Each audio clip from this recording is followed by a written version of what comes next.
Christopher John Joseph here in Melbourne, Australia, with Jesus in Focus, maybe 18, not sure, maybe 19, I better say 19.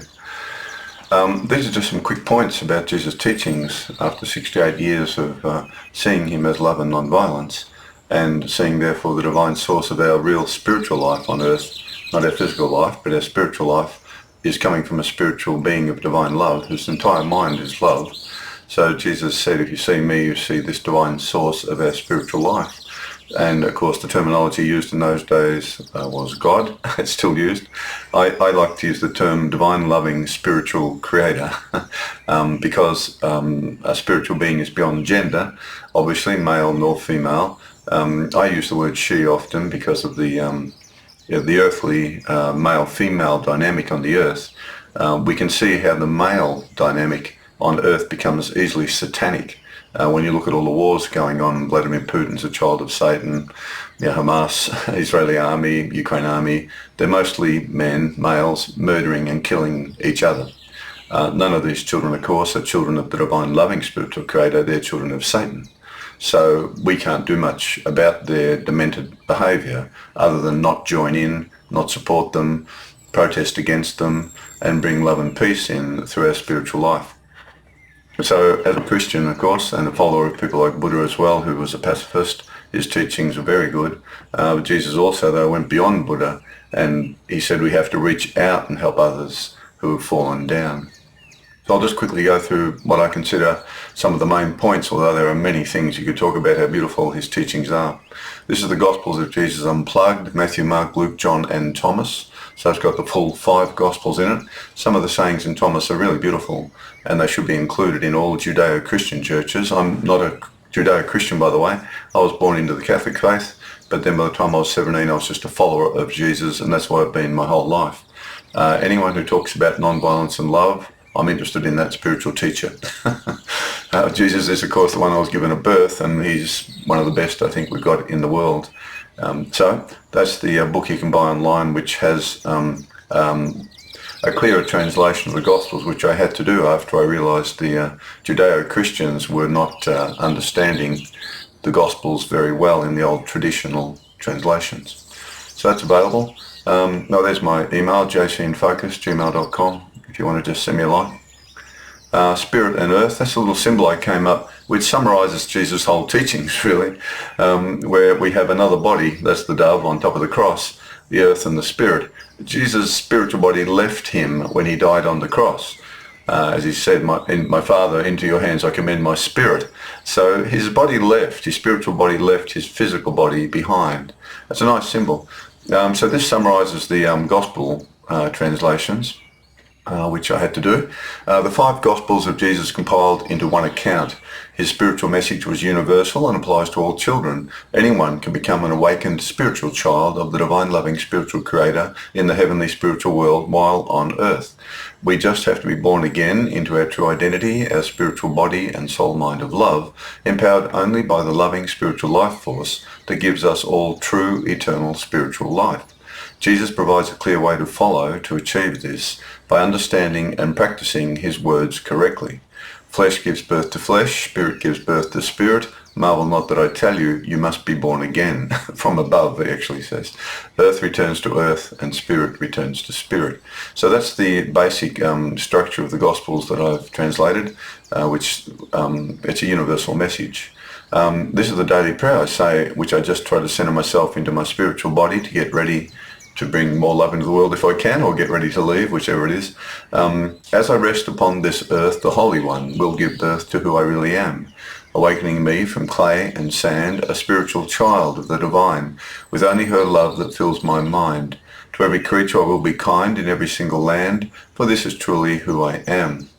A spiritual child of the divine loving creator in the heavenly spiritual world, born out of the earth, to bring her love to children in need and guide them home to heaven as she has guided me through the spiritual way and teachings Jesus gave, so we may be as he. I use the female aspect when I talk about God, but by all means traditionally it's male because the Jewish religion, of course, where Jesus came from was patriarchal. But God is beyond gender. I just like the term female aspect of God because, as I said, the warmongers in the world seem mostly to be rock ape men, so male rock apes. So you don't see many women, starting wars. So these are the teachings, very briefly I'll go through them. This is the highest spiritual teaching of Jesus, and if you understand this is the tip of Mount Everest of all his teachings. Everything he taught comes from this teaching. Jesus said, "You have heard it said of old, an eye for an eye and a tooth for a tooth. But I say to you, you must resist retaliating evil with evil. But instead, whoever strikes you on your right cheek, turn the other to him also. You have been taught, you shall love your neighbor and hate your enemy. But I say to you, love your enemies. Bless those who curse you. Do good to those who hate you. Pray for those who spitefully use you and persecute you, so that you may be the spiritual children of your divine spiritual Creator in the heavenly world. For he makes his sun to rise on the evil and on the good, and sends rain on the just and the unjust. If you love them who love you, what spiritual reward have you? Do not even the tax collectors do the same? And if you greet your fellow brethren only, what do you more than others? Do not the tax collectors also do this? And sinners also love those who love them. And if you only do good to them who do good to you, what spiritual reward do you have? But love your enemies, do good and lend, hoping for nothing in return, and your spiritual reward shall be great. For the loving Creator is kind to the ungrateful and to the evil. Therefore, if you wish to be spiritual children of the divine loving spiritual Creator and enter the heavenly spiritual world after death, your love must be as perfect as this, just as our divine loving Creator in the heavenly spiritual world shines his love on all his children. Now that is the pinnacle of Jesus Christ's teachings, and if you become at one with love, you will awaken your spiritual identity as Jesus did. And therefore, when his flesh died, his spiritual body did not die because it became at one with love. We'll have a look at these other quick teachings here just to point this out. Jesus taught we have two different bodies right now. Now this is a teaching that's going under the radar in all Jewish Christian churches, Judeo-Christian churches, because they don't want you to believe that you've got another body with you right now. They want you to believe your dead flesh body is going to rise up out of the dirt. Now Jesus didn't teach that. That's been placed in there by the authors to cover up something that would have made it difficult for them to teach his teachings about being spiritual. So he never taught that your physical body rises. He taught you have a spiritual body, and we'll see it in his words right here. And every Judeo-Christian church should teach this. Jesus taught we have two different bodies right now. He who finds his earthly life will lose it. Jesus said, he who lives only an earthly life of the flesh will lose it. But he who loosens himself from his earthly life of flesh by following my way and teachings will find his spiritual life eternal. There will be two bodies on one single bed. One is spiritual, one is flesh. The one of spirit will be taken to be with me, and the other of flesh will be redundant and dismissed. There will be two women grinding on the one millstone. One is spiritual, one is flesh. The one of spirit will be taken to be with me. The one of flesh will be redundant and dismissed. There will be two in the field standing as one. One is spiritual, one is flesh. The one of spirit will be taken to be with me. The other will be redundant and dismissed. The disciples asked Jesus, where will they be, Lord? Jesus replied, the body of flesh will be where the vultures gather. That's the dead body of flesh. The body of the spirit will be where the eagles fly.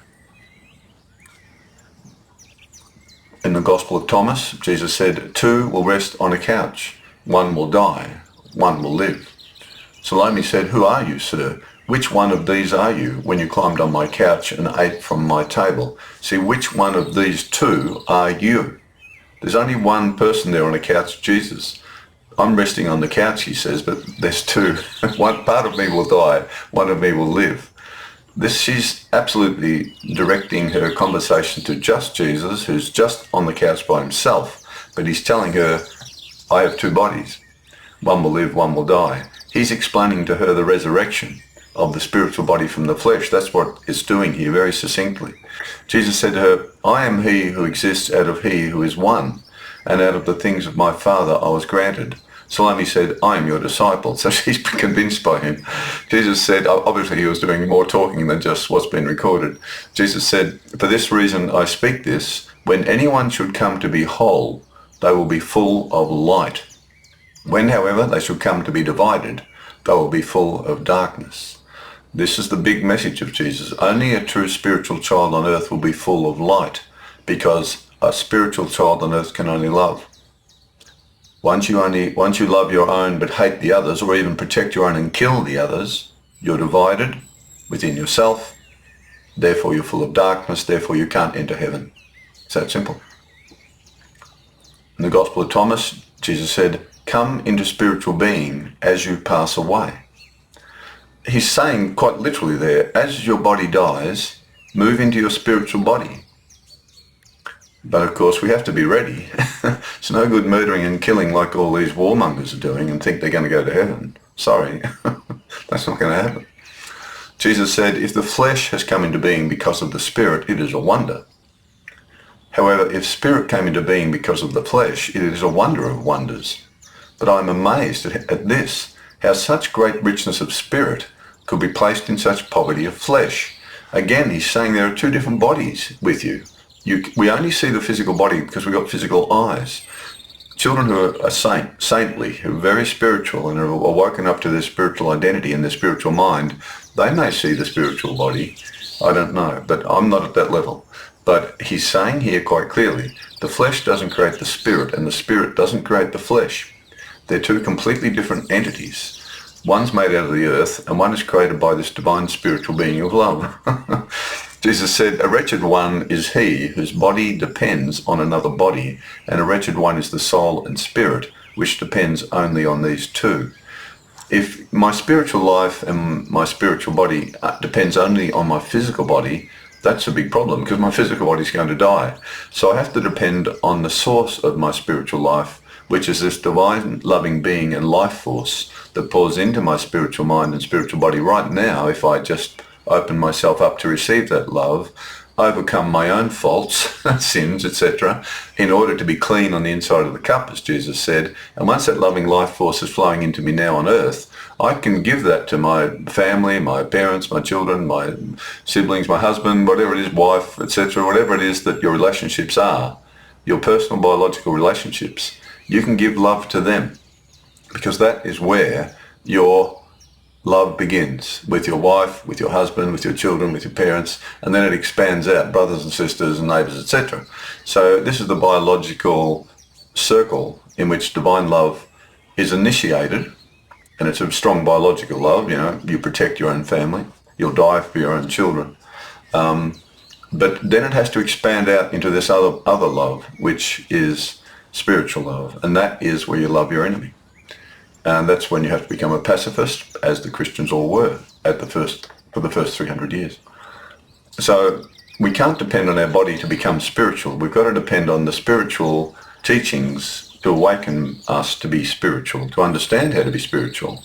Someone hits me, someone says, hit them back harder, hit them back twice as hard, eye for eye, tooth for tooth. Jesus says, no, don't do that. You're moving into the flesh, and all flesh dies. Move into the spirit, which is only life and love, and that lives on. And there's the challenge. Jesus said, woe to the soul that depends on the flesh, woe to the flesh that depends on the soul. Again, he's talking about that you've got two different bodies. They should be as one in purpose. My spiritual body, your spiritual body, my spiritual mind of love, your spiritual mind of love, that's our primary identity. That's what it should be. Jesus awakens us to become at one with this identity, with this singular mind. Then we express it through the flesh with what little time we have here on earth. We express and manifest this divine love from heaven on earth through this dirt. This is walking dirt, a walking water bag full of water and dirt and bones and metals. It's an earth body, but we can express spiritual love. It's another life force. We can express this beautiful life force through our physical body, which is very basic and finite and limited. But the love is infinite. That's why we can love the enemy, because we know we're not the physical body anymore. We're really the spiritual body, temporarily in the physical. This is the great teaching of Jesus. That's why the first 300 years all Christians were martyrs. They never fought back. That was destroyed by Constantine. We'll get to that. Jesus said, know what is in the presence of your face and physical body, and what is hidden within you will be revealed and come forth for you to become. These sayings are in Thomas. That's why they've been cut out and tried to destroy them, because they don't want people to realize this really beautiful truth that Jesus really taught. You've got another body with you right now. Don't be frightened of dying to the flesh, even though it can be very painful. And I don't underestimate the agony and suffering of anyone who's dying of disease and illness or injury. It's horrific. But that's where love comes in again. Even when someone's dying in pain, the ultimate medicine, and the only medicine really, is love. And out of that comes medicine or operations or nurses and doctors to help reduce your suffering and pain. So love is the driving life force that brings children in to even help you when your physical body's dying or damaged or you're in pain. It all has to come from love.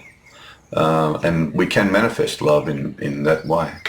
So, but what's hidden within you will be revealed when you realize your physical identity is temporary. There's another identity hidden in you. It's the treasure hidden in the field that Jesus spoke of. Jesus teaching about our spiritual body, light of the body is the eye. Jesus said, the light of the body is the eye of the mind. When, therefore, your vision is only of love, your whole being is full of light and love. But when the vision you have is evil, your whole being is full of darkness. Be warned, therefore, that the light in you is not darkness. But if your whole being is full of light, having no part dark, your whole being will be full of light, as when the bright shining of a lamp gives you light. The Gospel of Thomas, they said, show us the way to the place where you are, for we must seek and find it. He said, whoever has ears, let him hear. Light exists within a person of light, and he becomes a light to the whole world. If he does not become light, he is darkness. Jesus is saying, wake up. You've got a spiritual body. You've got to shine this love, but it's got to be perfect love. You've got to become at one with love in order to shine equanimity of love. To love the homeless on the street and the sick and the illness and the elderly, your elderly parents, give up time to care for them. You've got to be selfless. This love becomes selflessness, which is exactly what Buddha taught in a slightly different way. But Jesus teaches selflessness by serving others, bringing love to others. You become a selfless person filled with love. And then you get to experience that love passing through you to others, which is the greatest joy you're ever going to experience in this world, that's for sure. Because that's divine love from heaven. So the spiritual kingdom of heaven is within you. The Pharisees asked Jesus when the kingdom of the divine creator was coming. He said to them, the kingdom of the divine spiritual creator does not come through visual observation, nor will they say, look, it is here, or look, it is there. Realize this, the kingdom of the divine spiritual creator is within you. The kingdom of the divine spiritual creator, you have a spiritual body in you. That's the spiritual body that's going to leave your physical body at death, and that's the one that may enter heaven, or it may not. Because Jesus also warned, as all the great teachers have warned, everyone will reap what they sow. This is where the children who are slaughtering and murdering other children, bombing them, blowing them to pieces up there in the Middle East and in Europe at the moment, those children have got no idea about hell. Otherwise they'd immediately drop all their guns and bombs and go home and love their family. They don't believe hell exists after death. They don't actually believe in a true living being or creator. They might worship some perverted understanding of God, kill in the name of their God. Well, that's Satan, of course. That's the god of death, the war god. So they're all involved in that now. And they have stepped out of their spiritual identity and their spiritual body, and they're only in the flesh now. So you can only kill when you're in the flesh. You can't kill in the spiritual body. You've got to shift out of it and become a false identity. So they're all false identities. All those troops, all those murderers, and all the armies, they're all false identities, lying murderers. They're no longer true children of the divine spiritual creator in heaven, because the divine spiritual creator in heaven can't hurt anyone. So children of the divine one can't hurt anyone. I want to be a child of the divine loving spiritual creator on earth, as Jesus was and as Buddha was. So I can't join in those armies, even if they're going to kill my whole family. I can't pick up a gun and kill anyone. I'm a true Christian.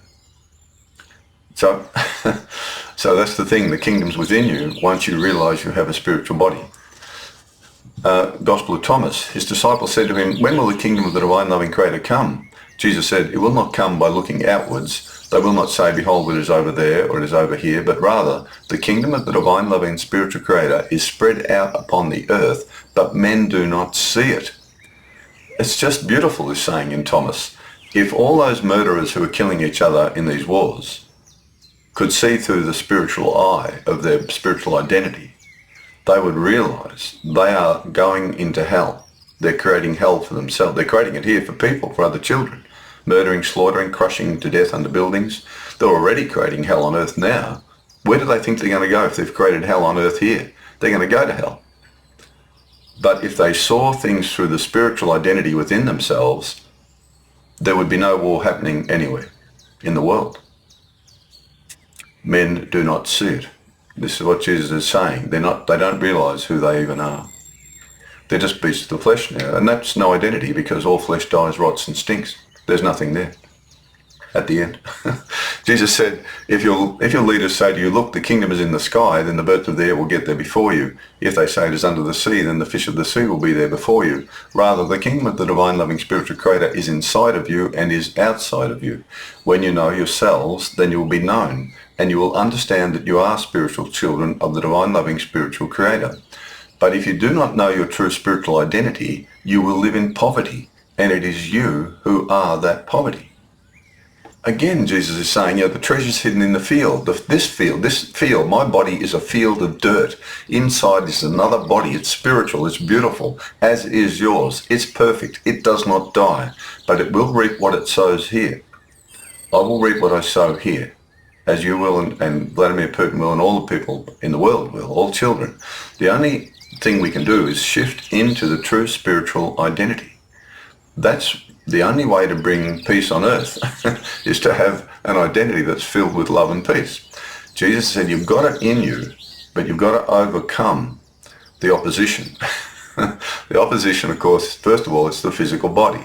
If someone hits me in the side of the head and I'm in great pain, or someone hits my child, the almost instant biological reaction is to hit them back. And yet in Jesus' teachings, he says, no, don't do that. Rather, feel sorry for them. Try to convince them, protect yourself, move away. But don't become like them, because they're already lost. They're not connected to the divine loving creator in heaven. They're not connected to heaven. They're not going to heaven, but they're going to die. Just as we all do, to the flesh. So we have to be the lights that guide them to heaven by being peace while they be violence. And Jesus said it's not going to be easy, but I did it, and you can do it too. And I'll even let them kill my body of flesh brutally on a cross to show you that I have another body, and I'll appear to you in my spiritual body, which he did. Very briefly though, you see, we have to have faith. So men do not see it. Yeah, that's the trouble. And so the poverty is if you just live a life of flesh and greed and murder, like the warmongers are. Hitler, Vladimir Putin, the Israeli army, Hamas, are all just murderers now. Well, they're living in poverty. And also, of course, creating hell for themselves after they die. The divine loving one can't throw you into hell or create hell, because the divine loving one is only love. You have to create hell yourself and go there yourself, which is what it will happen, because the spiritual law, there's a divine spiritual law, which is a bit like gravity on the earth. Everyone on earth is under the influence of the law of gravity. Everyone on earth is under the influence of the spiritual law of reaping what you sow. Everyone. You can't see that law, just like you can't see gravity, but it will take you exactly where you have created to go to. Those who love each other here will go to a loving world. Those who hate and kill and murder here and slaughter and cause immense suffering and agony, well, that's what they reap. Spiritual body after death of the flesh. Jesus replied, you are mistaken, for you do not know the scriptures nor the power of the divine loving spiritual creator. For when their spirits and souls rise from the physical death, they neither marry nor are given in marriage, but are like the angels of the divine loving creator in the heavenly spiritual world and can die no more.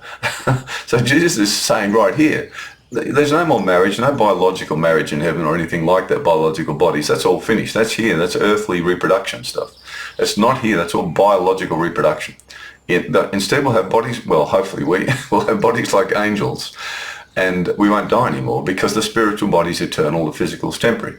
So he's saying here, you've got a spiritual body in heaven, not physical. It's not physical anymore. It's a different world. Now he teaches about the body of flesh. Fear not those who can kill the body. Jesus said, do not be afraid of those who can kill your physical body, but cannot kill your soul and spirit, but rather fear sin, which is able to destroy your physical body and destroy the connection with your soul and spirit and the divine loving spiritual creator in heaven. He's saying you don't worry about anyone who can kill your body, but take care of your body. Don't hurt it. No one can kill your soul or spirit, and no one can stop you from going to heaven, no matter how evil they are, no matter if they kill you and torture you to death. They can't stop you going to heaven. Meanwhile, by doing that to you, they've blocked themselves from going to heaven and they go to hell. And hell exists. They've got no idea how horrific that experience is going to be for them, these murderers, these warmongers, and the armaments industry, everyone involved in that. You've got no idea about hell at all. I can only warn you, it's more horrific than you can ever imagine, because you'll be cut off, but you'll be in full understanding of what you've done in the presence of a divine source of your spiritual life. So you'll really be suffering. However, so Jesus says here, don't worry about the body. Don't worry about who can kill your body of flesh. It's your spirit, your soul and spirit. Worry about that. It's always about the soul and spirit, your primary body. Jesus taught we must all be born again. At Nicodemus, of course, a beautiful teaching, spiritual body and soul mind of love. Truly, I say to you, unless one is born from above, he cannot see the kingdom of the divine loving spiritual creator. Now, the divine loving spiritual creator is in this heavenly world. We say above because it's a higher state of existence. It's spiritual. So we think of above heaven, above the clouds, but it means it's a higher state of existence in a more beautiful world, which is spiritual. Even though it's spiritual, and I don't know what that looks like, but it's going to be as realistic as this world, but all spiritual. So nothing can get hurt, nothing dies, and that sort of thing. So Nicodemus said to him, how can a man be born when he is old? Can he enter a second time into his mother's womb and be born? Jesus answered, truly I say to you, unless one is born of water and the Spirit, he cannot enter the kingdom of the divine loving creator in the heavenly spiritual world. That which is born of the flesh is flesh, and that which is born of the Spirit is spirit. Do not marvel that I tell you, you must be born again from above. The wind blows where it wills, and you hear the sound of it, but you do not know where it comes or where it is going to. So it is with everyone who is born of the Spirit. Jesus taught it is the Spirit that gives life, the flesh profits nothing. My words, they are spirit and they are life, and he who hears my words and understands them and believes in them will have eternal spiritual life. This beautiful dialogue with Nicodemus, it's beautiful. Nicodemus, he was a leader, a spiritual teacher of the Jews, and he didn't understand anything about this other body business. He can't go, do I have to climb back into my mother's womb to be born again? What are you talking about? They didn't understand, the Jews at that stage, that you had two bodies. One is completely beautiful and spiritual and doesn't die, but will reap what it sows here. The other is flesh, is dualistic, and can be prone to be hate or love. There's a dualistic problem with our physical bodies. It's prone to, evil. But your spiritual mind can't hurt anyone. Your spiritual body, you can't hurt anyone, because that's created by a divine loving being of love, whose entire mind and creative life force is love. So if you're in that identity and commit to that identity while you're in the flesh, then you're born again. Even though you're still in the flesh, you're born again into the spiritual identity, which is your primary identity, which you'll have when you leave your body at death. And if you have lived a life of love and forgiveness, remember, is one of the most highest and profound states of love you could ever reach in this world. When you're hurt, when you're robbed, when even your families are killed and bombed, to forgive those children, those evil children, there's no doubt they're evil, to forgive them for what they're doing, because they're cutting themselves off from life after death. They're moving into hell, they're cutting themselves off from the divine loving creator, they're cutting themselves off from heaven, their bodies are going to die anyway, and they're going to suffer. Whereas the person who's being killed, who's innocent and full of love, they will go to heaven. And there's no more tears there. Whereas those children at the moment who are evil murderers, mass murderers, killers, satanic children, at the moment, unless they all drop their guns and go home, they're all going to go to hell. A hellish experience, a burning realization. And they'll be very sorry when they're there, but it'll be too late. And they can't come back and warn anyone. And they don't realize how horrific that's going to be. So We got to be born again into the Spirit now and get ready to die. And that's why the first Christians were pacifists, because they really believed what Jesus taught. I mean, they really believed it.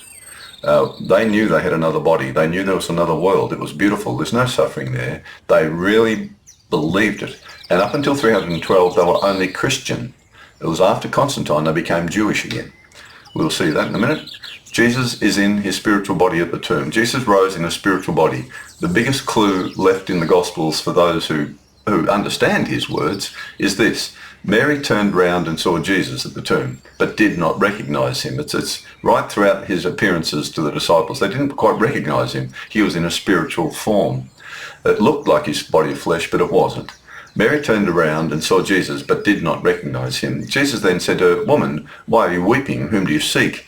Mary thought he was the gardener and said to him, "Sir, if you have carried him away, tell me where you have laid him, and I will take him back." Jesus then called her by name, Mary. She then turned and recognized him, and she said, "Teacher." Jesus said to her, "Do not try to touch me, Mary. I am now in the Spirit, and I am at one with our divine, loving, spiritual Creator." Now that's there in the Gospels for anyone who can read his words correctly.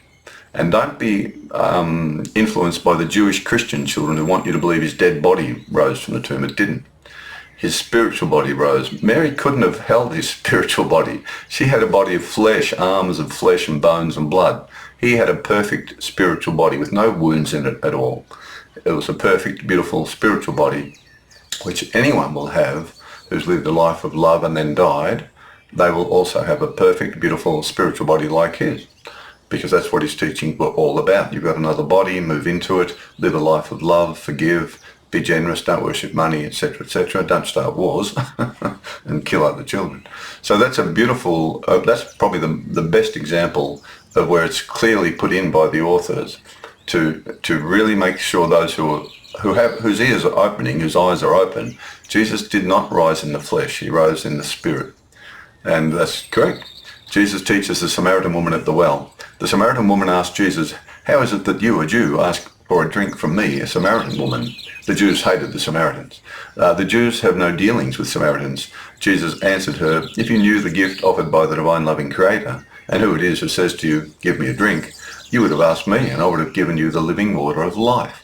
The woman said to him, "Sir, you have nothing to draw the water up with, and the well is deep. Where will you get this living water of life? Are you greater than our father Jacob, who gave us this well and drank from it himself, as well as his sons and their livestock?" Jesus said to her, "Whoever drinks of this earthly water shall thirst again. But whoever drinks of the living spiritual water that I shall give them shall never thirst again.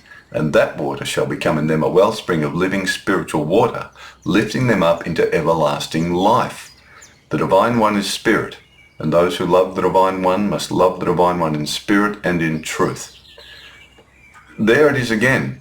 He's clearly saying to the woman at the well, that water will help your physical body until it dies, but I've got another spiritual water. This water will give you life eternal if you understand the water that I'm giving you.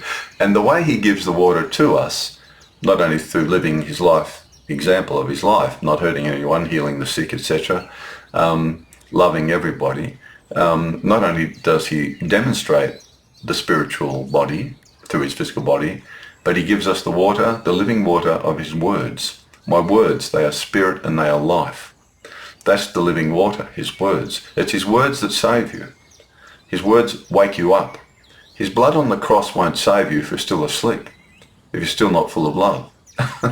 But his words make you realize you must be so full of love, you even love the enemy. It's his words that save us. They contain the spirit of life, as he said himself. My words, they are spirit and they are life. So she can't get it. She's going, what's this water? She doesn't get it either. Because he had to use terminology initially that was, very colloquial, very, countrified, like people living in an agrarian lifestyle. So he had to use a lot of things like that. In the Gospel of Thomas, Jesus said, "There are many standing around their fountain and well, but there is no water in them." That's in the Gospel of Thomas, very telling. The well he's talking about, of course, is the spiritual well of divine loving life force. Many are standing around it. They've got the spiritual well is inside you. The spiritual body's inside you. and you stand around and dance around it. Oh, but you love, indulging in gambling or this or that or alcohol or drugs, whatever. Oh, you love this hedonistic lifestyle. You're dancing around the well, but there's no water in it. The spiritual life force isn't flowing into your spiritual body because you're moving into the flesh all the time. Where in the flesh, we should enjoy our life, physical life, but it shouldn't dominate. It shouldn't become the hedonistic life. It should become a means through which we can express the spiritual love of heaven on earth. And sure, play a game of golf and tennis and watch the footy or whatever, you go bushwalking, enjoy the things you enjoy doing until you can't do them anymore because they're all limited and finite. But however, this is a beautiful saying. There are many standing around their fountains, a bit like you're standing around your spiritual identity, dancing around it, but you're not becoming it. It's there, but you just move into it a bit and love your family, then you move out of it because you hate the enemy or, hate someone. You're divided. Sheep from the goats. The selfless spiritual children of light and love versus the selfless children of division and darkness. Now, this is the real power in Jesus' teachings. He actually says, now, once you understand this and become like me, and you realize the spiritual identity, and don't be frightened anymore to let go of your physical identity, but move into the spiritual identity, and you'll be filled with this love of the divine one. She'll fill you with her love, and you'll be able to share that easily, and you'll have some wisdom, understanding, balance, and it'll be just the most beautiful experience and fulfillment of your physical life on earth you could ever achieve. However, he then says, of course, manifest it. Reach out and help those in need. Be someone who is a love in action. What's very interesting about Buddha's teachings 600 years before Jesus, he had the same singular mind, see everyone as being the same.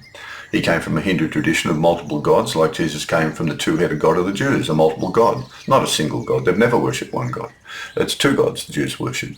Buddha also came out of a multi-God religion. But Buddha became singular in his view of everyone. Jesus became singular in his view of everyone.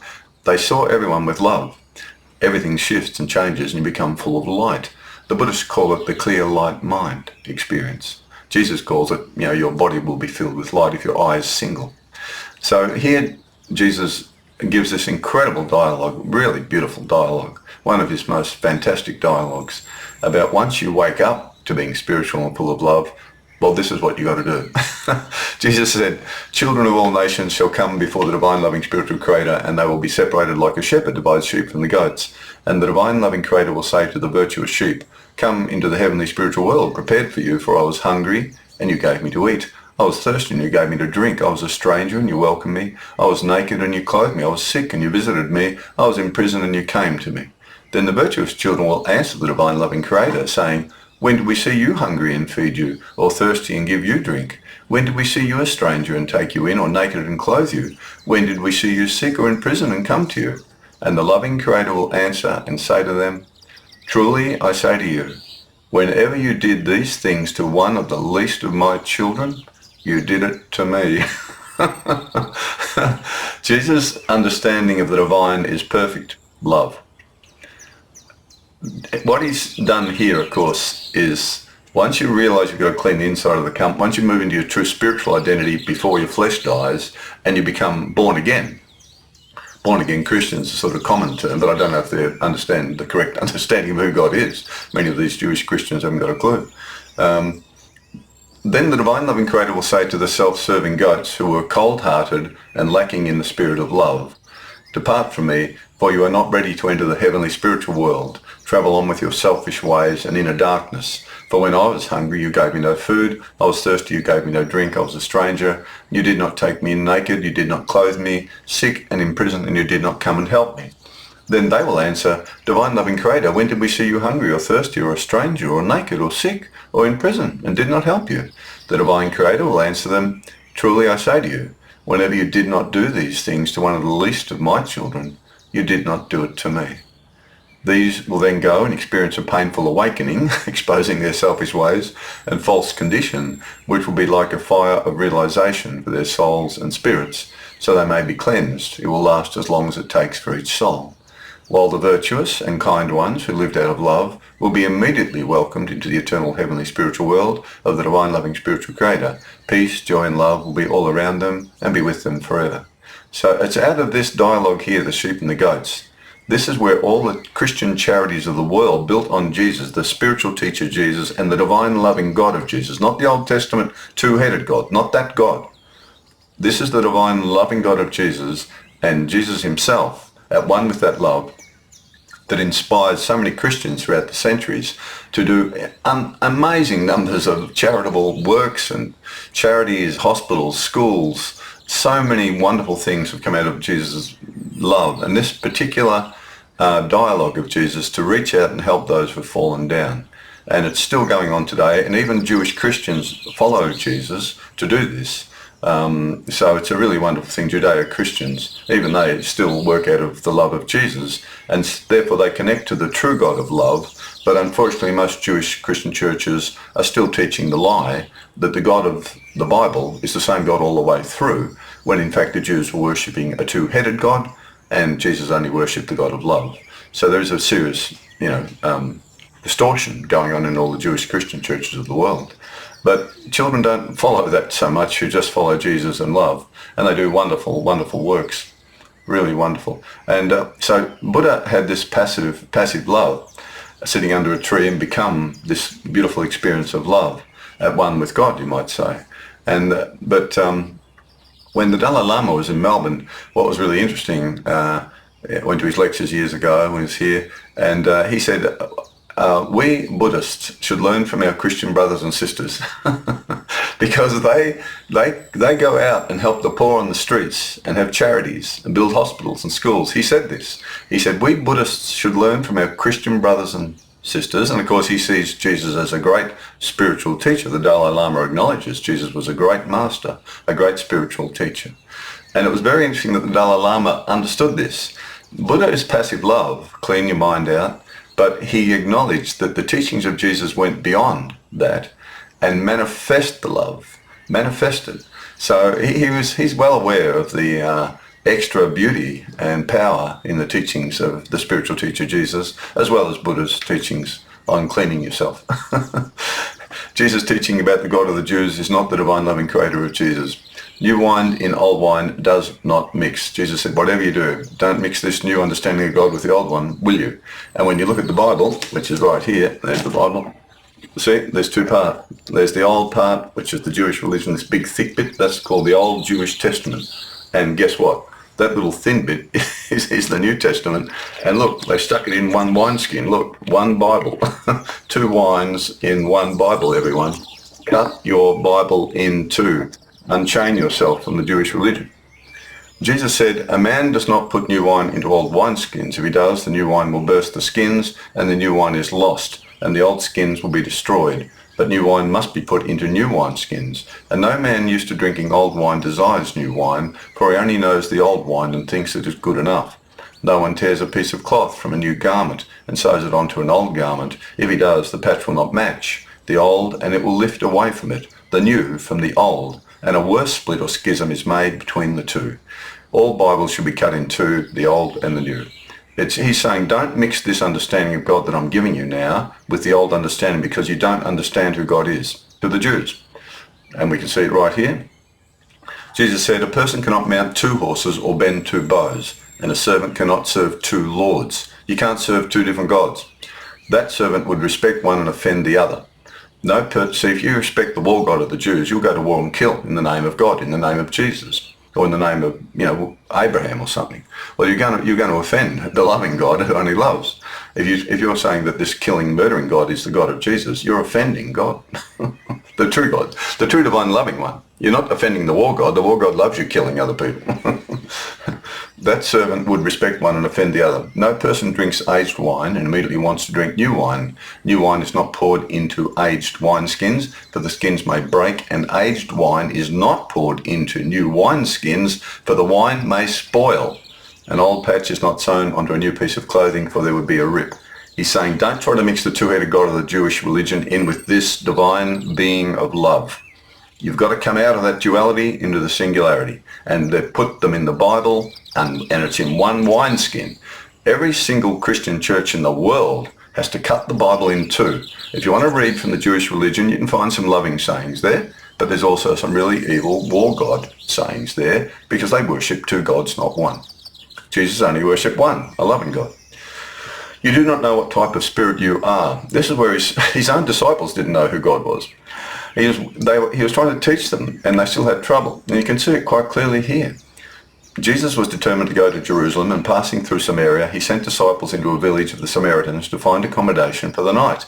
But the Samaritans were upset that he would not stay with them for a while, but head on to Jerusalem. So they refused him accommodation. And when the disciples, James and John, heard this, they said, "Master, do you want us to order fire to come down from heaven and consume them, just as Elijah did?" in the old Jewish religion.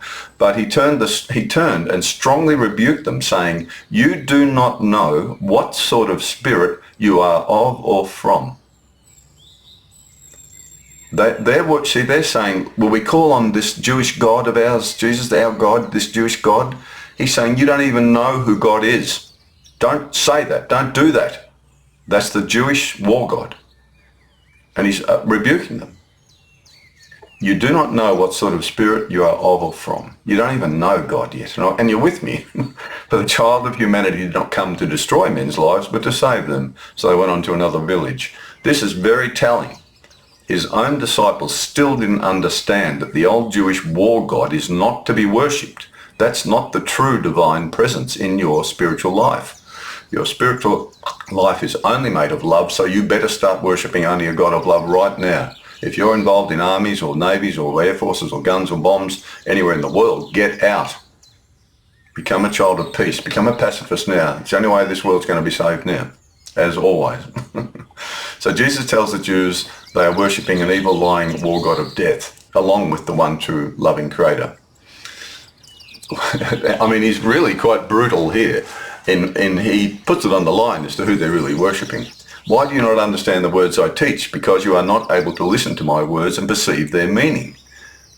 You are of your father, the devil, and the desires and lusts of your father you want to do. He was a murderer from the beginning and does not stand in the truth, because there is no truth in him. When he speaks a lie, he speaks from his own self, for he is a liar and the father of it. So, because I speak the truth, you do not believe me. Which of you convicts me of any sin? If I tell the truth, why do you not believe me? He who is a child of the divine loving spiritual creator understands the divine creator's words. Therefore, you do not understand, because you are not children of the divine loving spiritual creator." He even calls them children of Satan there, because Satan is the war god of death. That's who Satan is. Loves killing, murdering, slaughtering, disease, pestilence. If you worship that God, you're going to go and kill, because that's what your God wants you to do. The murdering God of the Jews wants them to murder. And as we can see, they really enjoy doing that. And just as Hamas also worship that same satanic war god, and they love murdering Jewish children. So Hamas, mass murderers, Jews, mass murderers, all worshipping this devil, this satanic god of the flesh. And Jesus puts it on the line. I mean, he really tells them who they're really worshipping. But he also says something else. Jesus said to him, "You shall love the divine loving creator with all your heart, with all your soul, with all your mind. This is the first and greatest spiritual commandment, and the second is like it. You shall love your neighbor as yourself. On these two commandments hang all the spiritual laws and good prophets." So at the same time he's telling them you're worshipping this devil, this evil war god, he also reminds them, listen, there's only one God of love, and you should love God, who is a loving God, with love, all your love, from this God of love, who's given you a spiritual life of love, and then love your neighbor as yourself. That's divine love. That's perfect love. That's your mind is single and whole. You can't, if you're a Jew, you can't kill a Palestinian. If you're a Palestinian, you can't kill a Jew if you understand this God. If you do not understand this understanding of the divine God, you are going to get lost. You're going to be divided within yourself, and before you know it, you'll be poisoned by other leaders who poison you to hate and kill and murder. And you'll even, if they tell you to go and murder someone, you'll do it. Like, the crackpot Netanyahu and Vladimir, just go and murder them. The Hamas leaders, go and murder all those innocent people, those innocent children. And then children go and do what some sort of demented human being tells them to do, instead of turning to the divine loving creator and saying, I want no part in your murdering ways. And then you become a pacifist, you become a child of love, and then hopefully you'll be in heaven. So Jesus clearly sort of says the two things here. Firstly, they're following a satanic god of war. He says it right there, right in the words. And then he also says, though, you should be following just the God of love, because God is love, and your neighbour, love your neighbour as yourself with love. So he knows they're dualistic. He knows they're worshipping two gods, and that's where you can see it. Pacifist Christians are the true followers of Jesus. For the first 282 years after Jesus died to the flesh, all Christian followers of Jesus were pacifists, as Jesus taught us to be in spirit over the flesh. Many Christians were murdered by the Jews and the Romans, and it is a fact that none ever killed in retaliation. There certainly aren't any records, and maybe there was somewhere, but it's hard to find any. They were slaughtered. Many were even thrown to the lions in Rome to entertain the Romans, which is well documented. Just total pacifists. It is an historical fact that in 312 AD, Emperor Constantine went to war and killed in the name of Jesus and the divine loving creator, then soon after disbanded all the Roman gods and put Jesus and the God of the Jews. This is important. He didn't put the God of Jesus in the Roman religion. He put the God of the Jews in as being the only Roman religion. The church leaders were initially not allowing soldiers who went to war to be called Christians, as this was against the teachings of Jesus and the true divine loving creator of Jesus. But they were corrupted, and along with Constantine, they converted all Christians to be Jewish again. And they then followed the two-headed God of the Jews, and still do. A God of death, war, thieving and murder, and a God of love. So Constantine and the corrupt church leaders, instead of supporting us to be Christians at that time, 312 or followers, they actually converted all Christians back into being Jewish. But because they had Jesus there with this incredible love, many still were gravitating towards his love, but they were also Jewish. And then you've got the Crusades in the Middle Ages and, murdering and killing all over the place, Christians and priests, blessing you as you go to war in the name of Jesus to kill. It never happened for 312 years. That is the original church of Christianity. And every single Christian church in the world today, if you don't go back to that, you are dishonoring Jesus' life, you're slandering him, and you're slandering this divine loving being. You're a slanderer. If you're teaching the God of the Jews, the murdering, lying God of the Jews, that they still worship, is the same God as Jesus, you are slandering Jesus, slandering this divine being. And even though you might think you're full of love or something, if you follow that, there's a pretty high chance you're going to say, bad things about people whom you condemn, because that's one of the big things I've noted with Jewish Christians, is they condemn others. Oh, Buddhists, they're not going to go to heaven. Muslims aren't going to heaven. Oh, these people aren't going to heaven. You must not say that. I don't know who's going to heaven.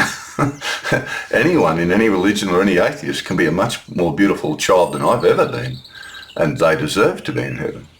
Jesus' message is universal. You'll know them by their fruits. So this is the problem we all face now, and this is an historical fact, and Christian churches have to come out of it. So everyone was converted back into being Jewish, except me. I'm not Jewish. Modern Judeo-Christians have been worshipping two very different gods for 1700 years, and this has to stop now. Cut your Bible in two. The old Jewish two-headed God religion and the new religion of Jesus, of the one true divine loving spiritual creator. I can't say it enough. Jesus said it himself. Spirit and earth. There again is this beautiful symbol that I came up with quite easily. We have two bodies. There's one. That's one there. It goes back to the earth. My body will be that one, dead in the earth. And hopefully my spirit will leave. It may be very painful, but that's not unusual. But after the pain, after this body here stops, the cross, the dead body of the earth, I'll be free of all signals that my physical body can send to my spirit, and I'll be free of all these experiences of pain and suffering. But then I will reap what I sowed. My spirit will be in the presence of divine love, perfect love. Am I perfect love? That's the only thing you really have to worry about, is how perfect is your love. If it's close to perfect, well, there's a pretty good chance, hopefully, we can move into a much more beautiful world, perhaps after a small review of some minor mistakes we made. But we can always say sorry once we do anything wrong. If we do something wrong here before you die, you can always apologise to the divine creator. One of the most beautiful teachings Jesus gave us is we can say sorry to the divine source of our life, and we're forgiven. But, stop sinning, as Jesus would say, don't do it again. So we all have two bodies. One is a temporary body of flesh and is dualistic and is only empowered by earthly things such as water, gases and earthly foods. It dies, returns to the earth from which it was made, and it does not arise again. Our other body is spiritual and is singular and is only empowered by the loving spiritual life force of the divine loving spiritual creator in the heavenly world. Our soul mind can only be filled with love.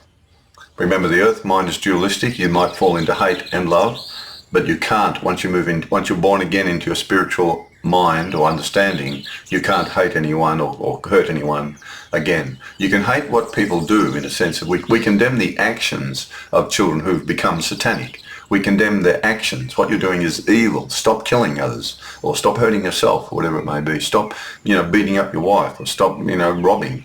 We can condemn the actions because they've become satanic and they've moved out of their spiritual identity and they're into beasts of the flesh. All flesh dies, rots and stinks. So they're worshipping death by doing that instead of life, which is the spiritual body, which needs to be alive with the spirit of love from heaven in order to have life when you leave. You've got to have life in your spiritual body now, so that when your physical body does die and you pass through perhaps a very painful death, at least once you're released from the experience of the flesh, you've been hopefully so full of love in your life and forgiveness, and not perfect, but you keep learning and you try harder and you become better at forgiving and better at generosity, whatever it is. And you're filled with more and more love until finally you die to the body. Well, then you've lived out of your spiritual identity so much that that's the dominant identity. And so the flesh falls away. It's not your real identity. It never was. You realize that you're living out of your loving spiritual identity. That's what we have to do. Oh, that's easy. We all have a spiritual body to help us come out of this material world of suffering in the flesh body. That's the great gift we've been given. We have another body to leave this world of suffering, and it is a world of suffering. All children who choose to follow the spiritual way of love and non-violence of great spiritual teachers like Jesus and other pacifist spiritual teachers will enter a more beautiful world when their flesh body dies. This is the teaching of Jesus. So it all hinges on believing in heaven, believing in a spiritual being of love. You have a spiritual body with you right now, and you can become at one with that spiritual body and the soul mind of love. That's the important part of it. My mind has to become a mind of love, undisturbed by hatred or anger. Now that's the goal that Jesus sets everybody in the world, because that's what's going to save you. That's what's going to help you go through the death experience eventually and still go on living into an even more beautiful world. And not go to hell. You'll avoid hell if you follow Jesus' way or Buddha's way. You won't go to hell. You can't, because if you follow his way, you can only love. And only children who hate and murder and kill and all the rest of it, they're the ones who unfortunately have to go through a cleansing, which is called hell. And they don't know how horrific that's going to be for them, particularly the mass murderers at the moment in the wars. They've got no idea where they're going. No idea. So I wish they did. So there's the general dialogue anyway of Jesus as I understand it, and I'll just put that up on YouTube, and no one will probably watch it. But by all means, email me, and if you do find anything I've said interesting or even correct. And also you can get the Gospels of Jesus Unplugged, which I had to do a new translation of the Gospels because of all the slander that's been going on about Jesus and the Divine Loving One. And so jcinfocus@gmail.com. I certainly pray that we all become pacifists, that is children who are spiritual, ready to leave our bodies, ready to die, and then bringing that love, manifesting it, not being greedy money worshippers, etc., and all those, or warmongers, or don't be involved in the armaments industry. If you work in the armaments industry, or if you have a family member working in it, tell them to get out of it. Get out of the gambling industry, get out of these very dangerous, evil industries, and get children around the world to dedicate ourselves now to be pacifists. But it's an internal thing that has to happen first. I've got to become a pacifist first, and then hopefully join with other children who are also committed, which means we're willing to die to the flesh, which means we become the most powerful children in the world. Even though our flesh can be killed easily by a rock ape like a madman like Vladimir Putin. He's a psychotic killer, and other killers who like Hitler like him. So, but we understand that they're very sick mentally, spiritually demented, and we have to feel sorry for them, because Vladimir at the moment, of course, he's heading for hell, of course. And that's our spiritual belief, that he has no understanding at all about the divine presence. He has no understanding about spirituality or love or life after death. And unfortunately, though, there are consequences for being a mass murderer like Vladimir, or the Israeli army who are mass murderers now, and Hamas who are mass murderers. They're all the same. They'll all be sitting there in hell, but not together. That's the other thing they don't understand. When you go to hell, there's no one else there, just you. That's part of the hell experience. So, and it's all dark, by the way. So, depending on how much darkness you've covered yourself in. But the fear there will be it'll be beyond anything Vladimir's ever known about. That's what he doesn't understand, along with all the other killers. So I pray now that somehow the divine loving creator can, I don't know how the divine loving spiritual creator in heaven can change these mass murderers' minds when they're being poisoned so much, and they group together in this mass sort of murdering, together murdering as one. It's very hard for us, the children of the divine loving one on earth, who are peace and loving, to help them understand how evil they have become. All we can do is not join in, condemn what they're doing, try to stop the armaments industry from flourishing. I stand against the AUKUS submarines that Australia wants to buy, however many hundred millions of dollars of nuclear submarines with weapons on. You know, just a waste, just total load of rubbish. So, but I can't do much. But as a pacifist, I will not get involved in any war or armaments industry or such thing. And I will not support it anywhere in the world. If every child on earth did that, all armies would collapse in the world. And that's what we have to aim for, to get children out of the army, out of the navy, out of the air force, and let them all the planes and boats just rot and fall apart, and all the bombs no longer be manufactured.